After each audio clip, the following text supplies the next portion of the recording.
it is officially 6:01, so we can get started. Pooh, are you all set? She's muted. Okay. Okay, this is the Town of Woodbridge Board of Finance monthly meeting for Thursday, October 15th, 2020.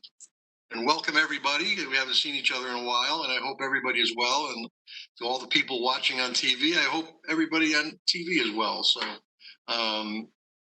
it's interesting, that's for sure. Are there any public comments, Karen? Did we get any written? Nothing? No? And now comes one of the least favorite things I ever get to do, but I'm going to do it because I'm required to, which is the election of chairman and vice chairman. Does anybody have a nomination for chairman?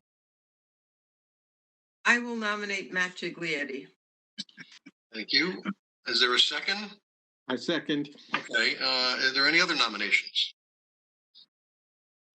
No. Okay. So I'll make a motion that we close nominations. All those in favor? Aye. Okay. No no's? Aye. Okay. All those in favor of Matt Giglietti serving as chairman for the 2020-21 year signify by saying aye. Aye. Aye. Aye. Yes, everybody say aye. Okay. Susan, you're on mute, so we can't hear you. You can't unmute it? Oh, well. Okay. There you go. There you go. Okay. I will then make a motion that we elect Paul Kuriakose as vice chairman. Second. Second, Ellen. Okay. Are there any other nominations? Hearing none, I will make a motion that we close nominations. Second. Second, anybody? Second. Okay, Ellen. Okay, all those in favor of Paul Kuriakose for vice chairman signify by saying aye. Aye. Aye. Aye. Okay, good. We're good. All right, let's move on to important stuff now. Next is Mr. Anthony Genovese, our administrative officer and director of finance. Hello there. Monthly report. Thank you, Matt. Our monthly report is for the first quarter of fiscal year 21, which is there's in the letter it should say through 6/30/21, not 20. And our fund balance is projected at $5.8 million, or 11.7% of our expenditures. It's down from 12%, and that's due to a projected deficit so far of $243,000. So if you take the $243,000 projected deficit and the fact that we allocate $400,000 in our budget from fund balance, that is why the fund balance is down to 11.69%. Going through the year, in taxes, I wanted to report first. So what I do is I looked and saw where we were the last 2 years for the first quarter of the fiscal year. And this year we've collected 54.9% of the budget through September 30th. We've managed to collect all but one real estate account and a few motor vehicle accounts for the deferral program that we had. So that went very well. A lot of folks were were glad to be able to delay their payment. And as I said, everyone paid except for one. So anyway, this year we're at 54.9% of the budget. Last year, at this time, we collected 54.6%, or 4.5, excuse me. And the year before that, 54.6%. So you see that's pretty steady. So actually, we're doing better than the last few years. And part of that is we received some large back tax accounts, and I think our current collections are doing very well. So just wanted to report that so far so good. Our taxes, and that's such a large portion of our revenue. It's very important that we do well there. Investment income is projected deficit of $90,000. When we set the budget in May, our rates were at about 0.5%. The beginning of that year, they were close to 3%. So they fell from 3% to 0.5% at the end of the year. They're now less than 0.1%. And so our short-term rates just have not recovered, and which is what a lot of ours are tied to. And so our interest income is not doing that great. We have applied for, in the process of applying for, there's actually two programs. One is the Coronavirus Relief Fund. The other is FEMA. And both of those are reimbursements of expenditures related to the pandemic through June 30th. And that consists of overtime, protective equipment, any materials, shields, any PPE, anything related to the that we needed that was over and above overtime to clean, overtime in police and fire expenditures. And it's about 120, maybe a little more, $130,000 that we are applying for in those two programs. And we're waiting to hear back from both of those programs. So that's not included in this projection, but I just wanted to mention that. So Tony, you're saying that that's all departments? 100. That's correct. Yep. Now, what we haven't applied for yet, I think because FEMA is so far behind on the COVID stuff, we have not applied yet for Isaias, which we sent in. So the way the process works is FEMA will reach out to all the communities and get an idea of what our expenditures are for an event. Then we send all our expenditures in, and then they'll determine if it reaches a certain threshold. If it reaches a threshold, then it gets designated as an event, and then they'll set up the rules where we reimburse for expenditures, eligible expenditures. They have not. We sent that in maybe right after the storm, maybe a week after the storm, or 2 weeks. We still haven't heard back on whether or not that's going to be a covered event. Although I know a lot of towns had a lot of expenditures. Actually, we had more for that event than we did for COVID. It's about 167,000 so far, and we have not cleaned up the debris in the back, which is probably another. We don't have to bid for that, so we'll find out next month. So that'll probably be over 200,000 for that storm. A lot of that's related to debris removal, overtime during the event to collect the debris, or contractors to help us collect the debris and to process the debris. That's where most of that cost comes from. So we'll see. The long and short of that is we should have some additional funds, grant funds coming our way. With charge for services, there's a projected deficit of $60,000, and that's mainly related to when we set the budget, we had anticipated that the town would adopt a bulky waste per ton fee, which selectmen have not yet done. So, and I don't believe that's something that's in the near future. So as a result, there's about $60,000 deficit there. We have been doing well in our town clerk fees, conveyance, taxes, and building permits. All three of those are doing actually very well. So hopefully they'll cover some of that deficit.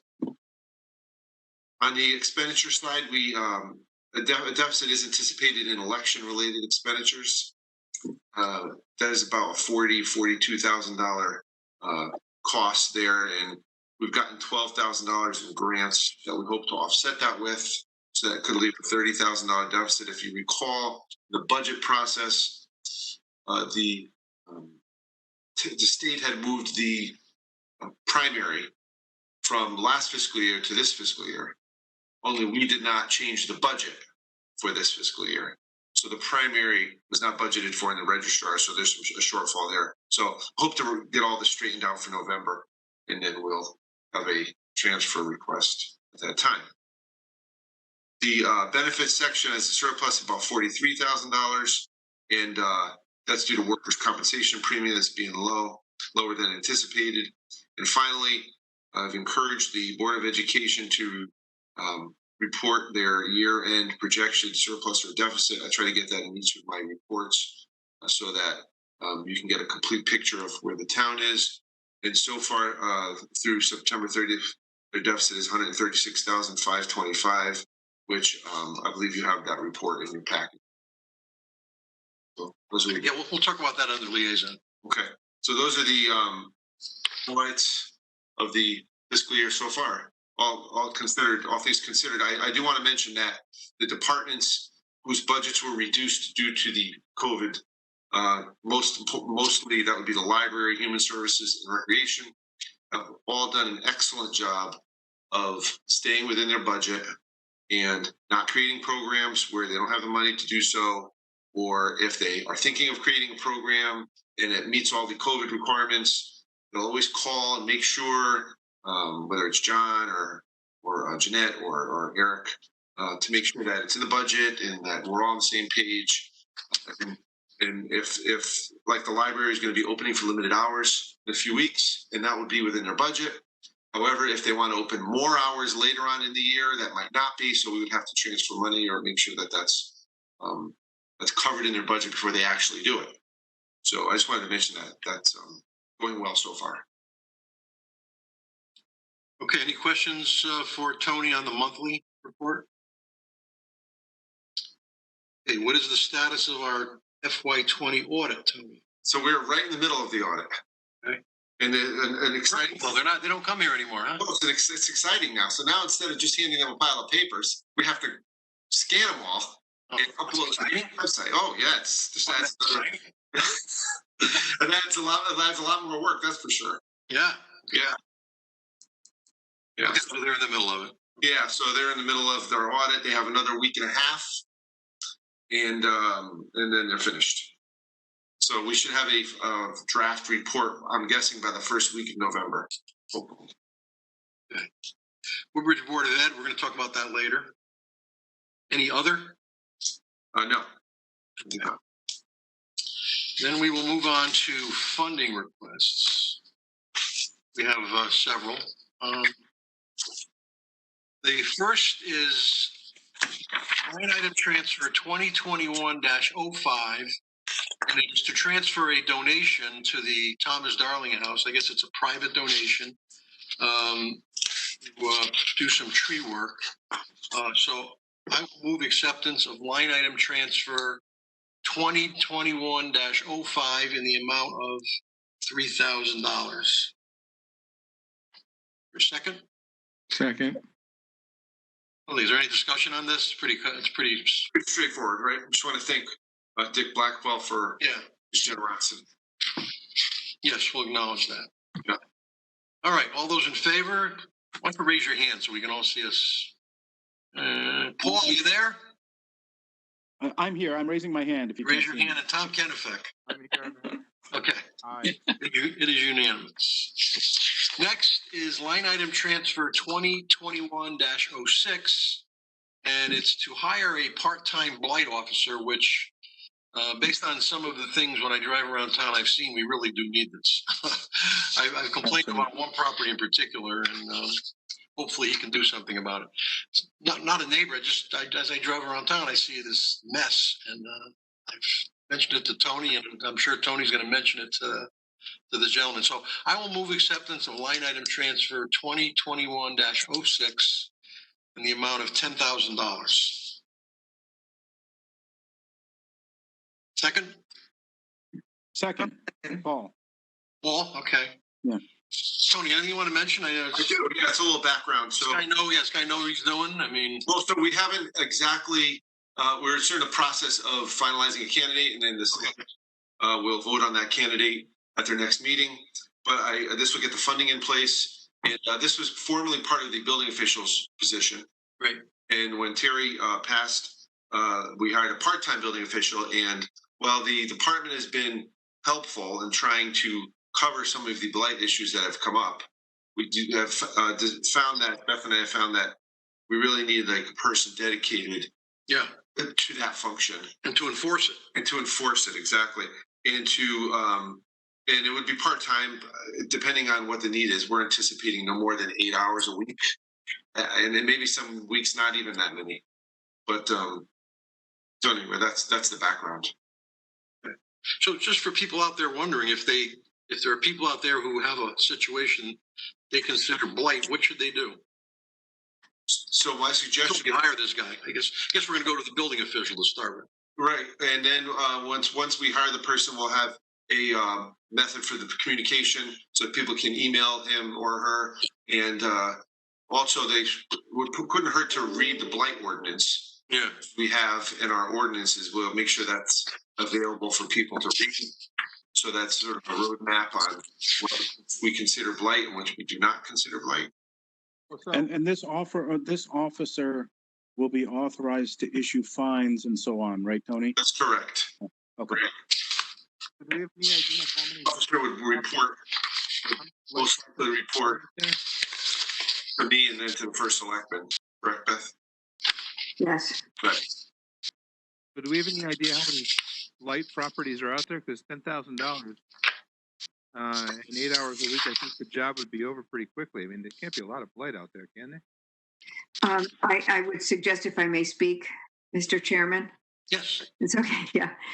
Sometimes it's return visits, working with someone to identify a problem. They talk to the homeowner, try to come up with a plan, go back and check a couple of times, and different things pop up. And sometimes in one person's eyes, as Terry Gilbertson used to say, things are not necessarily blight, but they could be.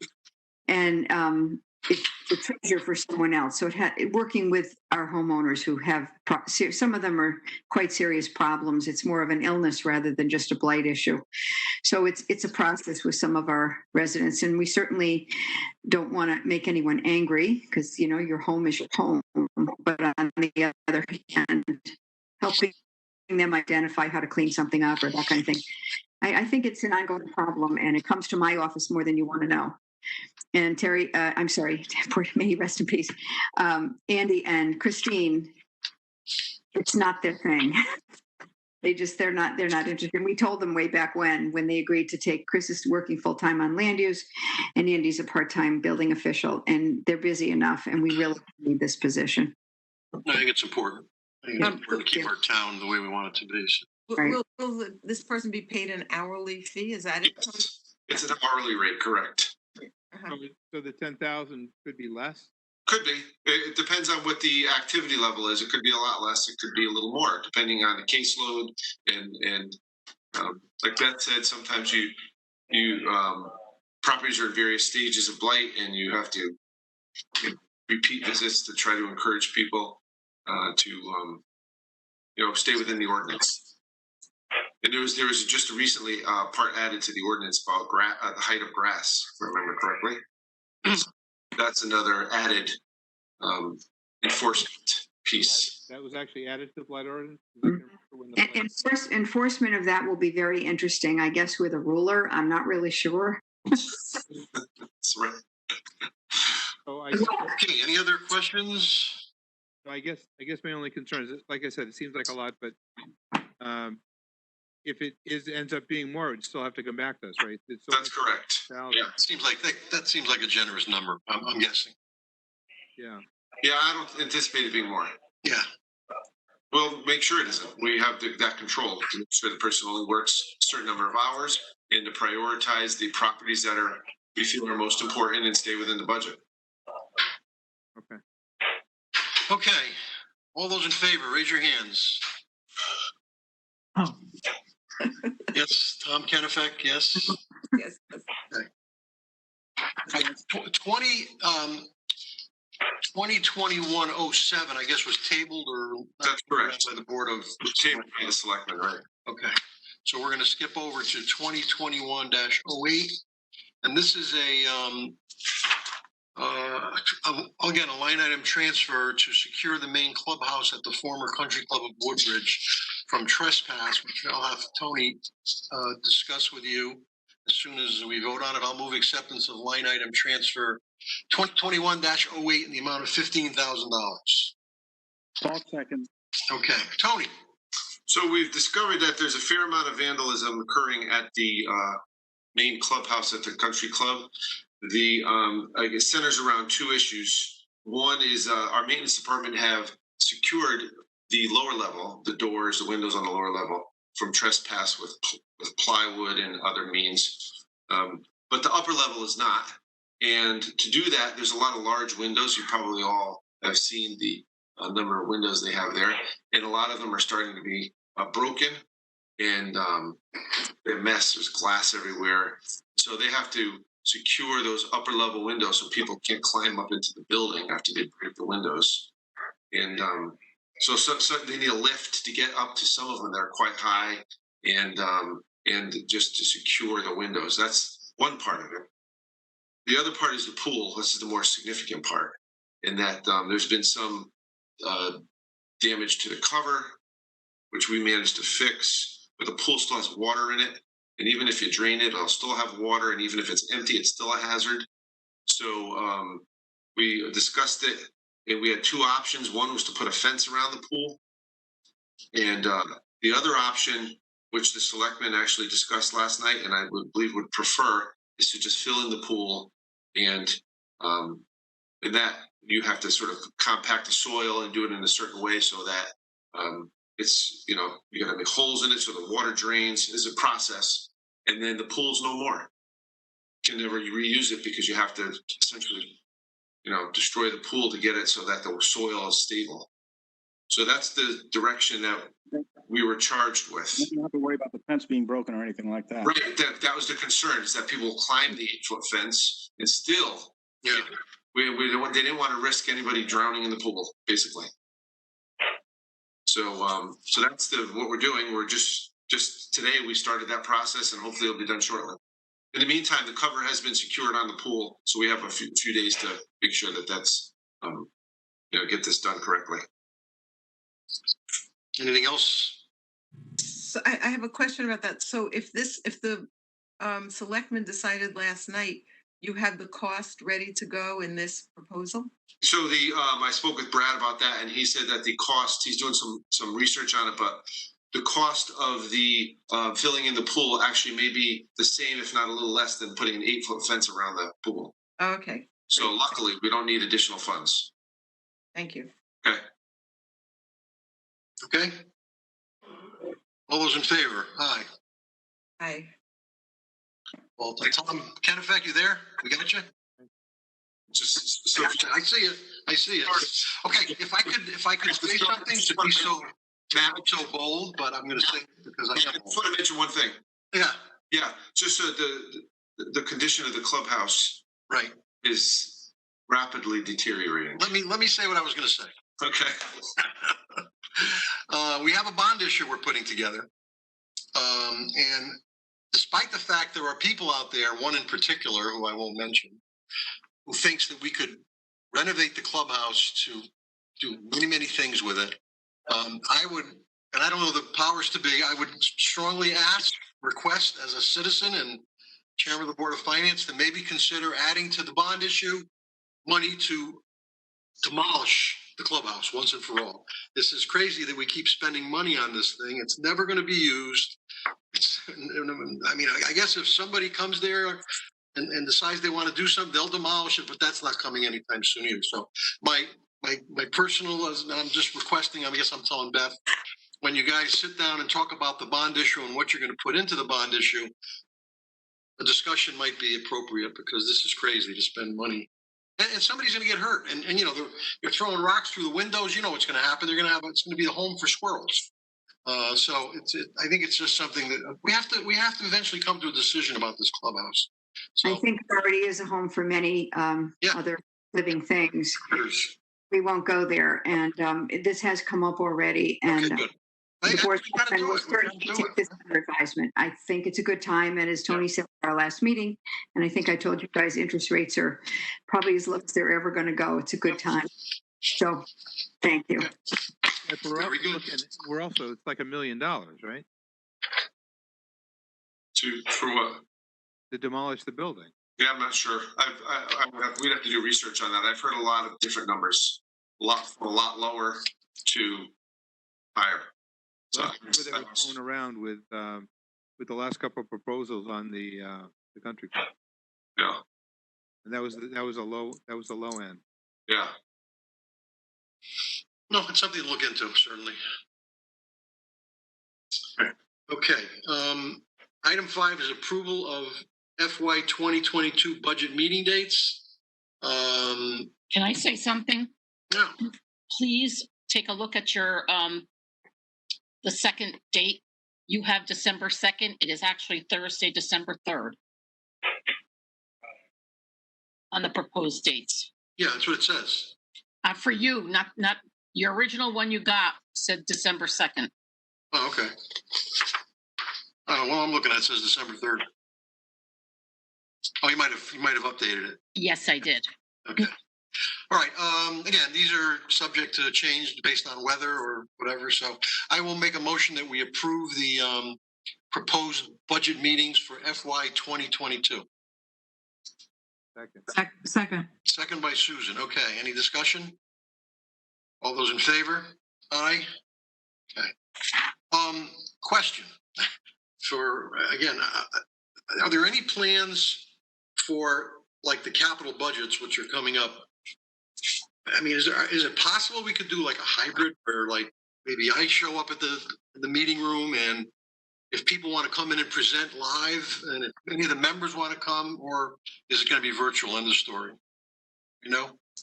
I'd like to attend in person. I'd like to. Yeah, it's going to be difficult, especially the budget hearing. It's going to be difficult to try and do. I mean, you know, somebody might want to have 3 people present and whatever. So it's something to think about. All right, we'll just leave it at that. Hopefully, we can do something where we can be in the meeting room and have people who don't want to be in the meeting room do it virtually. Something to consider. Okay. Approval of minutes. We have before us the regular monthly meeting of September 17th, and I will move acceptance of the minutes of the September 17th, 2020 meeting of the Board of Finance. Second. Second? Second. Okay. Is that Tom? Yes. Okay. Any corrections, adjustments, suggestions, anything? I have one correction. Jerry Weiner spells his name with a J. Okay, Okay. thank you. Anything else? All right. All those in favor? Aye. Aye. Aye. Opposed? Abstained? Okay. We're good. First Selectmen's report. Thank you, Matt. We had a very long meeting last evening. If you have issues with insomnia, tune in. It helped. And as an update to the board and our residents regarding our current reopening plan of Town Hall, we're going to be beginning to open town buildings for in-person appointments beginning on the last Monday of the month. Our doors will remain locked and folks will only be allowed in by appointment. Town staff have really done a terrific job of being creative and providing all needed services to our residents. As we enter the colder months, it's important that we give people the opportunity to come in from the cold and meet face to face when absolutely necessary. I believe that most residents have been satisfied with meeting staff at the door, picking up and dropping off paperwork. There are certainly instances where something might be more complicated and easily handled with interaction. During the month of September, there were several staff meetings at which a plan was formulated to make appointments for the public feel they need to do so. Masks and social distancing are mandatory. We've added hand sanitizing stations at the entrance to our building. The library, as someone mentioned, will reopen for browsing during limited hours, which will begin during the first week of November. There are no plans to resume in-person meetings or allow outside groups to use town buildings. Our hardworking custodial staff is only working during the daytime hours to provide extra cleaning for buildings during regular office hours. But if perhaps you do choose to have a meeting or two in the evening, we'll accommodate that, I guess. We're keeping a watch on the coronavirus numbers. They have been rising statewide and locally as well. The numbers of positive cases remains at 138, which includes 6 new cases between September 11th and October 2nd. None of these cases were from nursing homes, but private residences. Quinnipiac Valley Health District reported on Monday, the 12th, that they noted 3 out of the 4 towns in their jurisdiction reporting COVID-19 cases had new cases, but none of them were in Woodbridge. So this week, knock on wood, we're still okay. As with everything during this pandemic, things are very fluid, and we may have to shut down again. I hope that won't be the case, but I promise to keep everyone notified.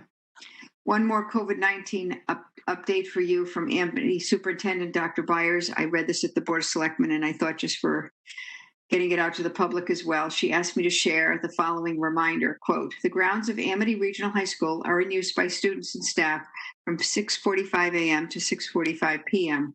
We ask that visitors maintain physical distancing, measure or wear face covers when on Amity property. Additionally, we have many sports and athletic events in the afternoons, and we remind all visitors that dogs are prohibited from the Amity Regional High School property.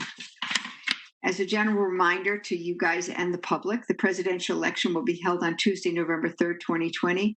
I must extend again a special thank you to our town clerks and our registrars of voters for all the many months of work they've put into providing us all with an opportunity to vote, either by absentee or in person. I would encourage everyone to do so.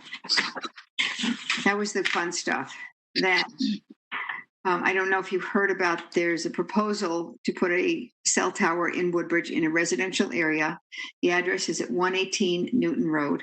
And after a very long discussion regarding this private transaction, it's between a resident 118 Newton Road and Verizon for the potential placement of a cell tower. At last night's Board of Selectmen meeting, the board voted unanimously to oppose the project. In addition, the board voted unanimously to speak with an attorney to possibly engage his or her services to advise the board as to the next steps to stop the construction of this tower at 118 Newton Road. Just for point of information, these transactions are ultimately submitted to the Connecticut Siting Council that has full jurisdiction over them. So we're not sure it's going to help, but we're going to try because it's huge and it's right in the middle of a residential area. We continue to seek other sites to accommodate this as well.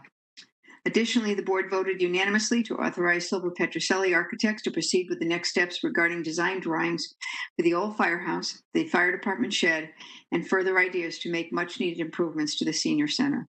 We also voted unanimously to apply for a grant for sidewalks, pedestrian walkways, and bike paths throughout the center of town. And lastly, the board approved a modified Woodbridge Volunteer Fire Association truck or treat for Halloween on Saturday, October 31st. There will be no fireworks this year. And Boy Scout Troop 63's annual holiday tree and wreath sale.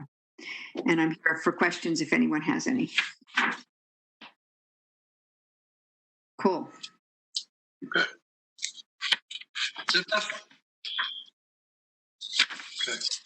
Okay, item 8 is designation of liaisons. Does anybody want to change? I'm going to stay at Amity. Is anybody looking to move? No? Okay. I'm happy to change if anybody wants to change, because I have trouble getting to the Recreation Commission meetings.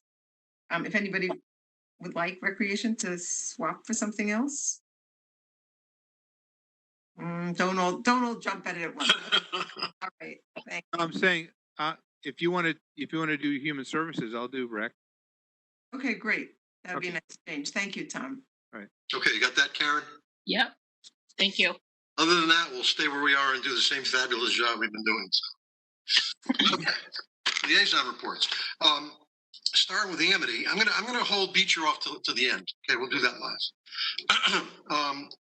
Amity's meeting is this coming Monday because of Columbus Day, or indigent, whatever they call it now. But I did get a package. I got the package late today, so I was able to pull off some information that might interest everybody, will interest everybody. And there's good news and there's bad news. The bad news first. On October 1st of every year, we do the average daily membership, which basically indicates how many students from each town are at Amity. And this year, to no surprise, at least to me, there is a net decrease at Amity overall for all 3 towns of 8 students. However, Bethany has 8 fewer students. Orange has 10 fewer students. And if simple math tells you, we have 10 more students. So while Orange and Bethany's share of the budget is going down, ours is going up. And if there was a 0% increase in the budget, we'd have to pay $282,641 more. So 10 students, that's why when, people move into town with kids, it's tough, especially with this arrangement.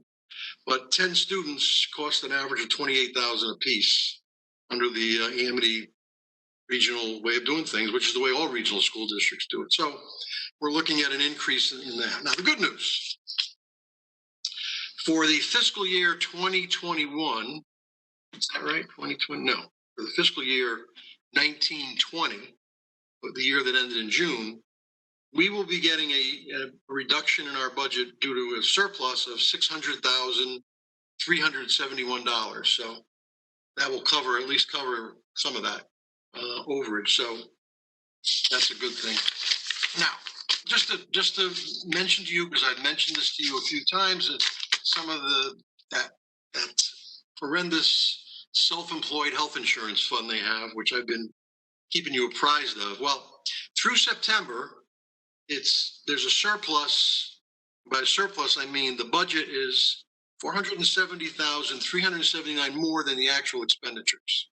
So they've racked up a $470,000 surplus in that account, because despite the fact we tried to convince them not to budget that high, they budgeted that high, and so God only knows what this is going to be by the end of the year. But it came down the past month, September. They were only off by 72,000 as opposed to 151,000 in July and 246,000 in August. In addition to that, as you remember me saying, they upped the reserve fund to 30%. So they put more money aside to cover shortages when they're close to $500,000 over. And again, that 30% reserve on a $4.6 million budget, they've got a reserve of about $1.4 million, which, think about it, they got $1.4 million sitting there to cover shortages in this account. And as of the end of September, they're 470,000 over. So you can't, I can keep reminding them of that, but I'm not an I told you so guy. So anyway, I just wanted to report that to you, that it continues to trend. And again, they'll tell you, well, that's, it's going to go into the surplus, and, sure, yeah, but I would rather not tax the people to build a surplus. If you lowered it, we would have had that much less of an increase. But that's where we stand. And again, the meeting is Monday, so I don't know what else is going to come up, but that appears to be the major items that I've discussed with this board. So let's see. Matt, I have a question for you. Yeah. Have they or you looked at other towns to compare the amount of reserves to make the point if it's unduly high? Well, they listen to they have an expert or whatever, a consultant, whoever. He's the one that recommended they go up 30% because of COVID and all this. And I said, you can only go to the doctors so many times. I mean, they were saying that, well, people didn't go at the end of last year. I said, but they're not going to be able to go 2 or 3 times this year. I said, if they need something done, they're going to do it. So they upped the budget, and they upped the thing based on this consultant's recommendations. And as one of my colleagues, I think it was the chairman of the Bethany Board of Finance, said, they're always wrong, so why listen to them? And they're wrong this time. They made them do it, and they dove right into their recommendations. So no, that's something, I'll bring that up if we could get it. But every time you say something about this, they tell you how much money we're saving. So it's an expensive way to save money. That's all I can say. Okay, let's see. Paul, do you have anything? Not able to meet because of some Zoom issues. Okay. Police commission. So we postponed until next month. Okay. Ellen, anything? Nothing. Nothing. Okay. Susan? Between what Tony said and Beth said in their reports, you've covered what's going on with the library. I will just say that I just want to echo, they are doing everything possible they can to be responsible participants in this crazy time. It's really quite admirable. From a capital point of view, they're sort of looking at carpets going forward and chairs going forward, but that's a number of years off, so I don't think we have to focus too much on that.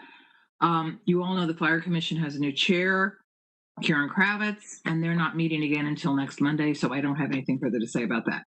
Okay. Tom, anything on Human Services? Yeah, so they met on October 10th. The Senior Services Social Worker. Can't hear you, Tom. Can anybody hear him? Okay. Can you hear me now? You It's can a little better. Yeah, that's better. So the Senior you go. Services Social Worker has been working on assisting clients getting ready for the fuel assistance program, getting applications ready. and also getting them ready for upcoming the Choices Counseling Insurance for open enrollment for senior citizens for Medicare. The Boy Scouts are having their food drive on October 24th, and they've got some pending expenditures in the capital budget. There's $13,400 for a van, which they're hoping to get delivered in November. They're looking for cafeteria chairs somewhere in the around 15,000, but that's in 2022. And they requested a carport, but they pushed that off to probably to 2024. And they're removing $35,000 car expenditure from the budget because they received the car from the police department. Steep grants are decisions are coming out sometime this week, right, Tony? Yes, we were hoping any day now to find out. Okay, great. And then they've got some other program going on. They've got Narcan program. They've got a kindness club with youth services, and I think we mentioned a number of the other things that are going on. They've got outside classroom programming that was going on with exercises. That was going pretty well. Flu clinics coming up October 20th. They've got a drive-through flu clinic at 11 to 2 by appointment only. So anyone who's listening who would like to go through for a flu shot, you need to make an appointment. Again, it's October 20th. It's from 11 to 2. And on the October 26th from 12 to 2. And they're going to have a tent set up, and you'll drive through and being administered to the Orange VNA, I believe. They're also looking at veterans transportation. This past year, they spent $353. There's 131 trips over 11 months. So those are the big items. Okay. And finally, Woodbridge Board of Education. I'll hand it to Tom Handler, but I know, Tom, you're involved too, so you guys can take it away. Go ahead, Tom. So they've been having lots of meetings, almost every week, practically. As some of you may know, one of Bob Gilbert's final actions before he retired was to set up a reopening plan, and that reopening plan apparently was done without a lot of consultation with the Board of Ed. Teachers weren't particularly happy. Parents weren't particularly happy. The acting superintendent came in and had some questions, but she came in starting, a couple days before the reopening and didn't feel that she could stop it at that point as her first action. I will commend the teachers and the Board of Ed to try to fix things. It did not. It's been said in public meetings, so I think I'm okay saying it here. It did not work all that well. The gist of it is that there are 8 remote-only classes, and 26% of the kids are actually attending remote only. The remainder are coming into the school 5 days a week. They are practicing safe distancing and cohorting, so the kids don't leave the classroom, and if a special or whatever comes in. But for our purposes, I think the issue is that original plan called for hiring 8 substitute teachers, because the 8 teachers who were teaching remotely also had been assigned classes in the building. The original plan was based on the assumption that the COVID would get worse to the point in which they would go all remote by Thanksgiving. So the original plan was to try to hire 8 substitute teachers through November. And a couple of things on that. One is that they were finding it pretty hard to find teachers who would only go for that number of months. And second of all, it's becoming clear that it's less likely that they will go all remote by November, unless things get significantly worse than we're expecting. The parents of the remote teachers were not happy. Some of the remote classes, the teachers had 38 kids that they were responsible for. The superintendent, I will say, and the staff are working diligently to sort of try to fix some of those problems. some of the average class size in the building is significantly lower than, of course, it would have been had all 26% of the kids, not been remote. And I think so what they've done so far is the superintendent has moved 4 of the specialist teachers, those that were, not classroom teachers, and they are now teaching in classes. And so she's looking to hire 4 subs. The number that we were given in the original, in their report, which was, let's see if I can look at 136,000 in the Board of Finance meeting yesterday, or the Finance Committee meeting yesterday. Al talked about they're changing some of the assumptions, which is now those subs would be through the end of the year, and therefore he had to make some assumptions about benefits. They're now estimating that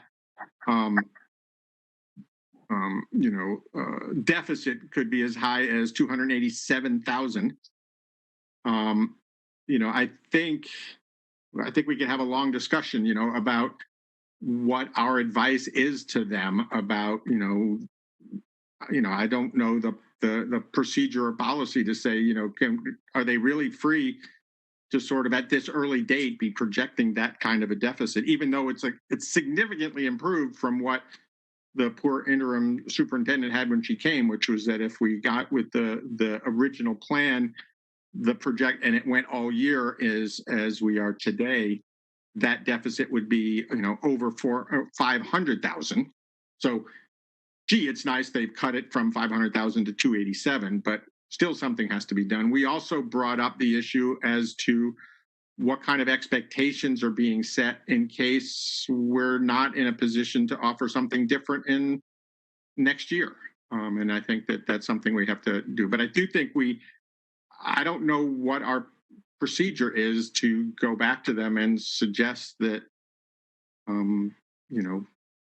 what do we do with this 287,000? Now, in the meetings, there was some talk that when that original plan was made, there was some assumption / hope that they were going to get funds from the state and the federal government to offset some of this. That, of course, hasn't happened yet. The other thing that they're doing is, because parents are unhappy with that remote classes, what's happening, the superintendent is looking to hire a remote learning consultant. She's hoping to hire someone by the end of the week to help the remote teachers. The good news on that is that they're using professional learning funds and some grants, so that consultant's fee would not result in additional charges to the budget, to the town. I will, and lastly, just to finish it up, there was some discussion about capital budget, and they are hoping to, add some of their things into the bonding. One of which is the roof remediation that has been talked about in previous. They're hoping to remediate the roof before it needs to be replaced. They have, as you may remember, for several years now, there have been talk about needing to fix the asphalt, the paths around the building for egress, for emergency egress, and that was around 90,000, I think, and they're hoping to put that into the capital budget and include it in the bonding. And then lastly, some technology infrastructure that they're talking about. So I'm going to stop there, and I'm sure we've got lots of questions and comments to talk about. Just to clarify, Tom, so you're telling me that we're doing all this, we're going to hire 4 teachers, and there's a whole lot of dissatisfaction over there. So the dissatisfaction is in the remote learning.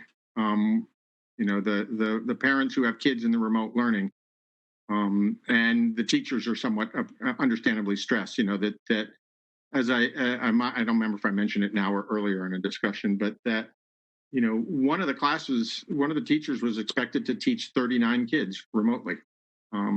Where some of the classes in the building, might be less than 10. So The Board of Ed has expressed in a lot of their meetings somewhat surprised to hear that the Bob Gilbert's plan was to hire 8 substitutes between September and November. The claim was that they didn't have any idea that that was happening.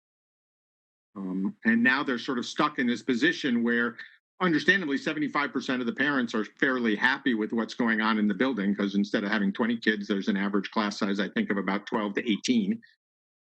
So if you're a parent whose kid happens to be in a class with, that kind of ratio, you'd love it. If you're remote, they're doing a survey to try to figure out what the satisfaction is as the superintendent is trying to fix that inequity. They believe that it's getting better, but it's still problematic. And they're sort of trying to figure out how to be as least disruptive as possible and fix what was obviously a broken plan from the beginning.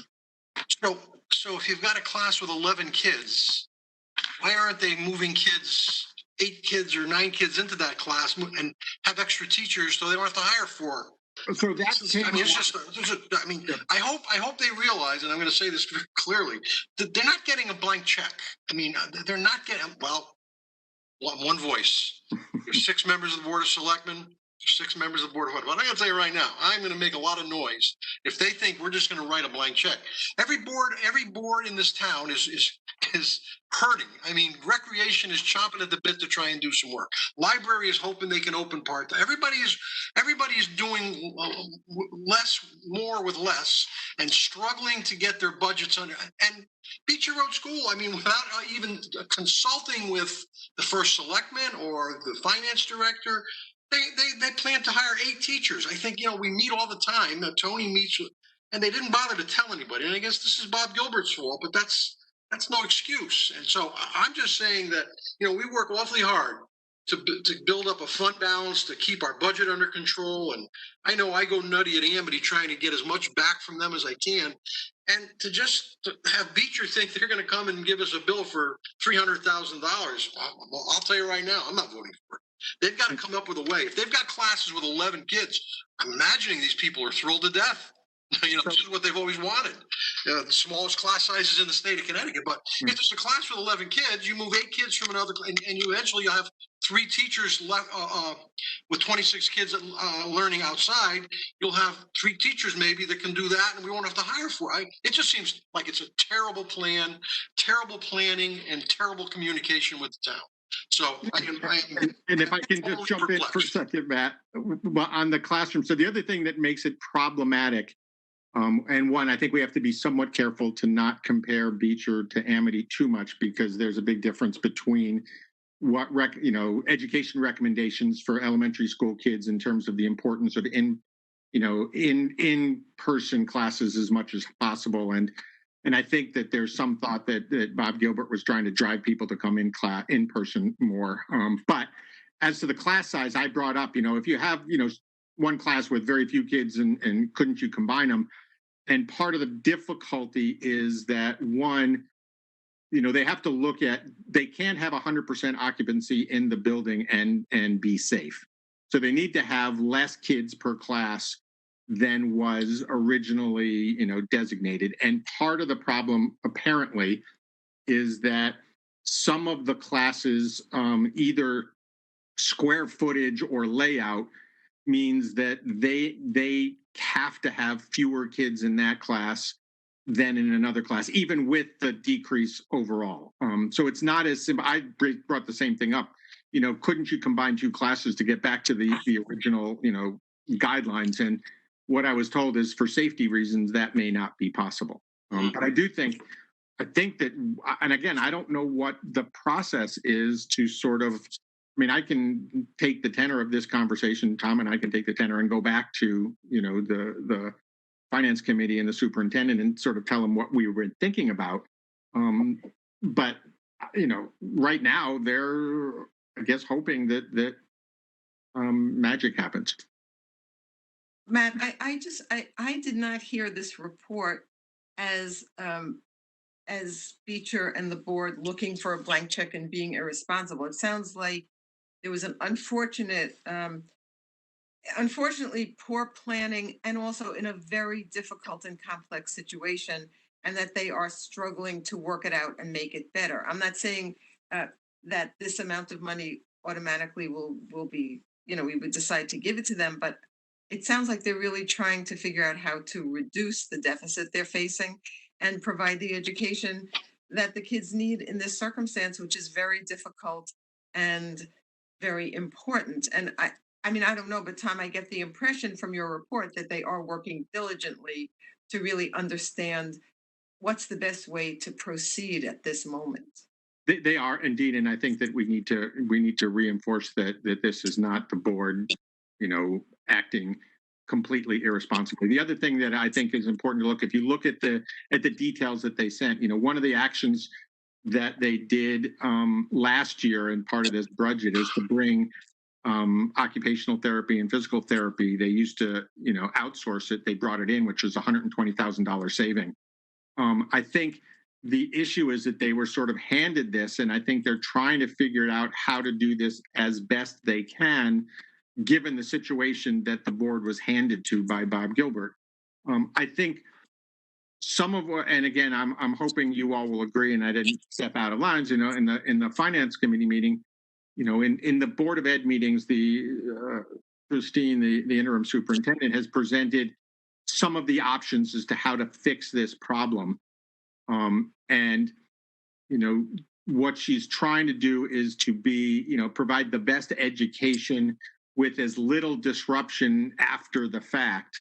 And I've asked her to sort of outline what are the various financial costs to the different models that she might be able to use. Again, part of the problem we have is that they cannot have 100% occupancy in that building and be safe. So the bottom line is that they will need to have some way of teaching remotely and in person simultaneously. And the way they're currently doing it through the plan that was put forth over the summer is to have some classes fully remote and some classes fully in person. And I think there's some educational question for elementary school kids, whether, some places are having teachers simultaneously do in-person and remote. And I think that the feeling from the educators is that may be problematic for an elementary school. But I think it's unfair to say that they are being completely irresponsible on this. I think they really are. I didn't say that. I didn't say that. Again, I think the thing that stuns me the most is that this was just dropped on us. And again, I think if I'm hearing it correctly, it was dropped on the Board of Ed too, that Bob Gilbert had this plan, and he left, and he left them with this plan, and they weren't even aware of this plan. So that doesn't mean they can't change it. I mean, they weren't aware of the plan, and it wasn't even had it been implemented the way he had planned it, it didn't work very well. Yeah. But I do think maybe we need to give them some guidance. I think we need to meet with them. I mean, which should have happened a long time ago. I think they've got to meet with, I don't know who, but somebody's got to let them know that they've got to come up with some ideas on trying to not spend all this money. I mean, there's got to be a way. I mean, I've talked to a lot of educators, and just out of curiosity, parents of kids who go to different schools, and I haven't heard anything like this in any other school. I mean, my son's an assistant principal, granted at a middle school. He said they're basically they've been told the budget is the budget, and they've lost 2 teachers who are taking leave of absence, and they're doing it with the teachers they have. They've been told very clearly, the budget is not going up. I'm going to make a lot of phone calls I have a lot of educators for clients, including 3 superintendents in different areas of the state. I'm going to call them up in the next few days. I'm going to find out what they're doing. And I would urge you to look at specifically elementary schools. Yeah, that's fine. That's fine. I'm not comparing with Amity, but again, Amity has said that their budget is their budget, and they're going to live with it. And they have to offer a whole lot more to the students at Amity than we have to at Beecher. So I'm just when I first heard about this and saw it, it just kind of blew me away. That we really. It's a lot of money. I mean, it's way too much money. So somebody's got to call a meeting, and we've got to let them know. If maybe the Board of Finance, other than myself, feels about whatever they want, they get, and that's fine too. But I know where I stand on this.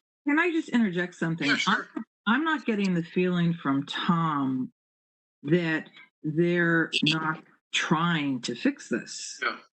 I'm getting the feeling from Tom, and I don't claim to know nearly as much as he does, having been to these meetings, that it's a perfect storm. I mean, we have a pandemic, we have a loss of leadership at the top, we have a young population, and first and foremost, we have significant health and safety concerns, not only for the kids, but for teachers and staff. I don't know what all the implications of this are, but in terms of finding out what can be done, I assume from what Tom is saying that they're working very hard to fix this in a meaningful way and in a responsible way. Am I correct, Tom? Yeah, I think that I would absolutely echo that. I mean, I think that what their operating principle appears to be is, how do we do this safely, effectively, and financially, respectfully. And right now, they're really trying to figure out how to maintain safety and improve the teaching of the remote things. And trying to do it with as little disruption as possible. And we may want to suggest to them take a little closer look at how to do this, at less cost. And I don't know. I'm not convinced that they can do it with less cost right now. I don't know how if their decision as educators, which I don't even presume to look at that it would be detrimental to try to teach, as some schools have done, in-person, remote simultaneously, then the only alternative is to have, some sort of subs. So, I think with the direction of this board that, I could go back and say, really try to look at this financial thing a little bit more. I didn't think it was my place to sort of say, geez, financial, the budget is the budget, make it do. I didn't think that was my position. No, it's not. If you're taking the temperature of this board, I'd like to say that I think what we should be conveying is that we want to work with them. Right. And do everything we can to get the numbers down, of course, but we appreciate the difficulty of the situation. And I guess what I think our board needs to satisfy ourselves is that they are doing everything they can in a responsible way. And I think, Tom, you're conveying that. If we have ideas about consultants or other people to speak with, we could certainly come up with that. And I'm wondering, Tony, if you've been meeting with Al at all to talk about this. I meet with and talk with Al on a regular basis about this topic and about their finances. And, he's shares with me what he can when he has that information. But it's a constantly fluid, constantly changing environment at some points. So we communicate often. But sometimes he doesn't know what direction they're going in until they tell him. Well, I'm just going to add to that in addition to it being fluid on a local basis, which I'm sure it is, for every school district that's saying that they've done this perfectly, you will find another school district somewhere in the state and the country that is struggling the same way. Right. So I echo Ellen's point. I think that the tone here is one of partnership, not one of division and anger, because I don't think that's going to serve our population at all. And I do think Ellen has brought up a really good point that this is a perfect storm, and I feel really bad for the interim superintendent who can't really be asked to make decisions that will affect things after she leaves, and so hopefully we get a really good superintendent soon. I mean, I won't speak for Al, of course, but I know that we're finance directors are always trained to have something in the budget before you spend it. That's like it's like a control. It's like a financial control. You want it in the budget before it's spent. I could just add, if it's okay, guys. Last night, this came up obviously at the Board of Selectmen, and Christine Syriac, the interim superintendent, for the first time was grilled a little bit more, I think, than in the past about her budget. And we have asked her for further information and asked her to come monthly with not just a summary, but exact specific numbers, sort of a flow chart like Tony gives us every month, so that we see the income and the expenses, so that we can exactly see what they're spending on and things like that. So I think she was made aware, certainly. Do you agree, Tony, last night, that she was made aware by the Board of Selectmen that you have to do something to try to remedy this as best you can, given all the constraints that you have with the perfect storm? And I think the board is aware that And they're the board's looking for a one-page summary that they can follow, the pluses and minuses. So like we have to do, right? So we see where everything is and maybe help them track it a little bit better. And we're willing to work with them any way we can. So they're aware, I think. And that came up in the finance committee meeting on Tuesday, and you know, Al produces a really good report that all the information is in it. It's just you have to spend an awful lot of time and effort to sort of pull it together. And he does do a summary that sort of outlines it. But I agree. I think it's going to be very helpful to have a summary report, shall we say. She did agree to do that. So I think, right, Tony? Yeah. So we'll have that. You should get it as well. And if you certainly want to meet with her, Matt, I would encourage it. She's very open. I think as a group we should meet with her. I mean, and Al and Lynn Piasek and whoever else, you know, just find out.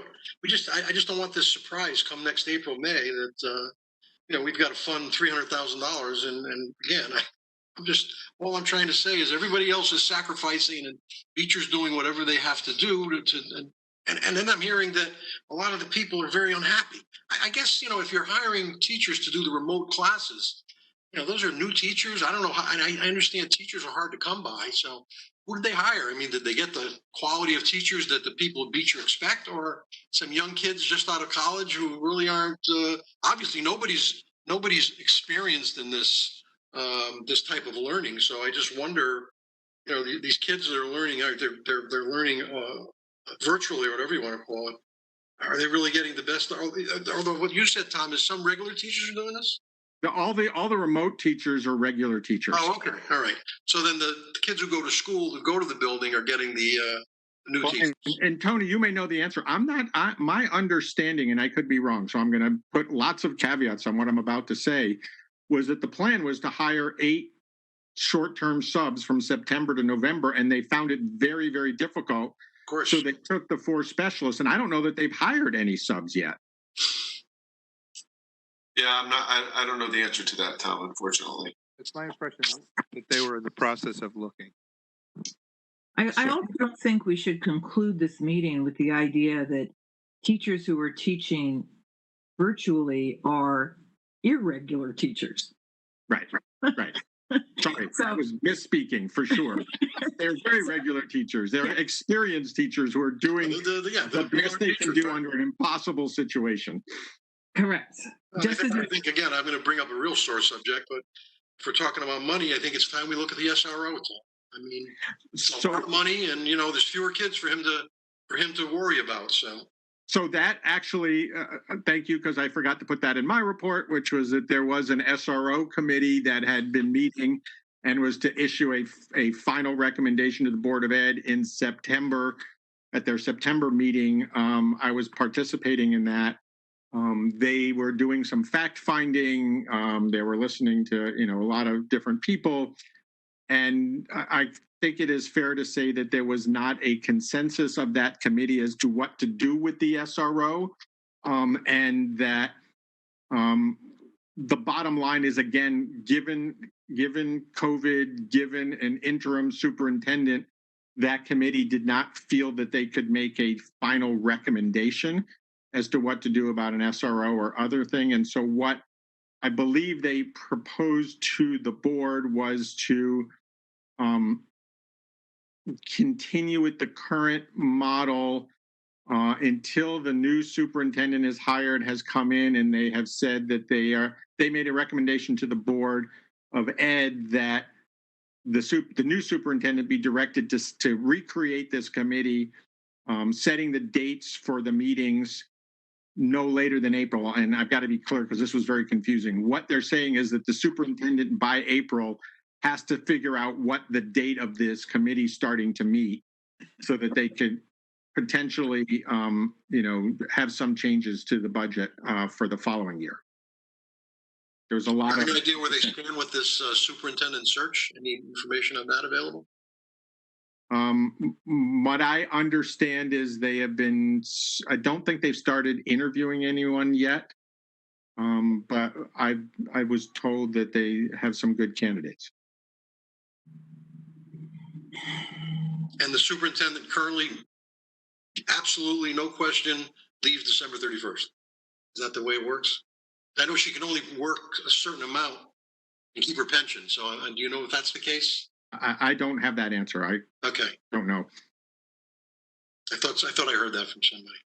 Again, I know that her plan is to leave at the end of December.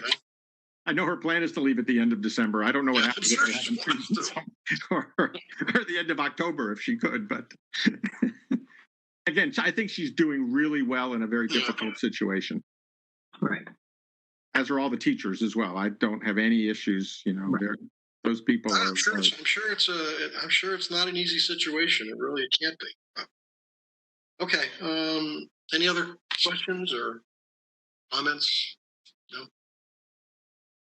Well, Tony, maybe I'll give you a call. We can see if we can get Al and a few people together and have a little meeting.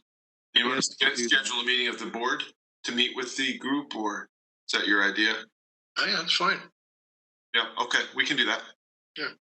Okay. Or we can start, Matt. We can just start with you, Tom, and myself. Yeah, whatever. I don't care. You just got to be careful that I know these crazy quorum laws and everything. Yeah, if there's more than one person, we ran into that a few times. Can I just say something? I don't need another Zoom meeting in my life. However, it shifts a tremendous burden onto Tom as liaison to be the messenger in all this. So if it's helpful to have a meeting with the educators, I mean, I'm happy to have another meeting this month, and I think most of us would feel that way. I mean, it's important that we understand where they're coming from. Okay, we will do that. All right, yeah, we'll work on it. Okay. Anything else? Anybody? Okay, I'll make a motion. We adjourn. Do I have a second? Second. Got 2 seconds. Okay. Aaron, we'll give it to Susan. Okay, all those in favor? Aye. Okay, we'll be in touch. Take care. Thanks, everybody. Thank you all. Ready?